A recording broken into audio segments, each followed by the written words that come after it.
Alhamdulillahi Rabbil Alameen. Assalatu wassalamu ala khatimin nabiyyin wa ala alihi wa sahbihi ajma'in amma ba'd.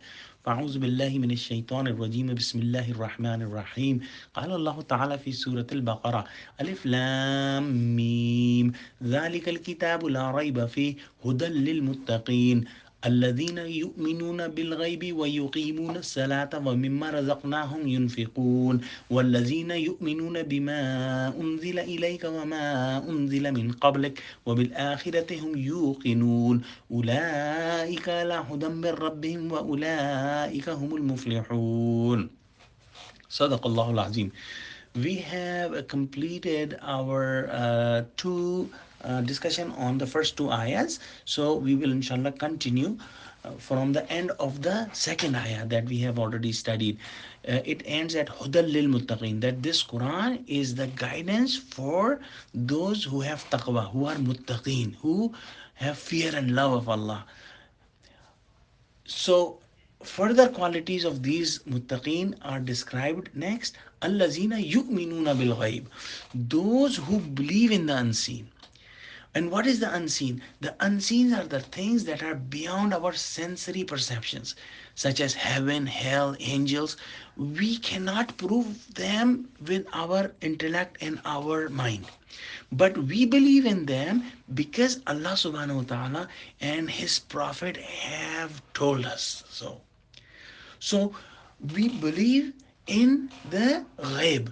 Now, what is believe or iman? It is to attest or to certify something. So we do attest and certify the unseen. Then Allah subhanahu wa ta'ala says, وَيُقِيمُونَ الصَّلَاةَ, and those who establish prayer. Now, establishing prayer means performing the prescribed prayer at the due time and in the proper manner with our hearts, with fully getting involved in it, with reverence and with like khushu and khudu. So Allah subhanahu wa ta'ala says after that, وَمِمَّا رَزَقْنَاهُمْ يُنْفِقُونَ. And this is a very fine point in it to understand. And they spend out of what we have provided them. So we should understand that we are not the owner of anything. Allah has given us this wealth, this risk. And He is so kind that He would accept even if we spend from the risk that He has given us. This is the greatness of Allah, that He accepts that we spend in His path. وَالَّذِينَ يُؤْمِنُونَ بِمَا أُنزِلَ إِلَيْكَ وَمَا أُنزِلَ مِن قَبْلِكَ. And those who believe in what has sent to Prophet Muhammad sallallahu alaihi wasallam and what has been sent down before him. And وَبِالْآخِرَةِ هُمْ يُوقِنُونَ. And for the hereafter, they have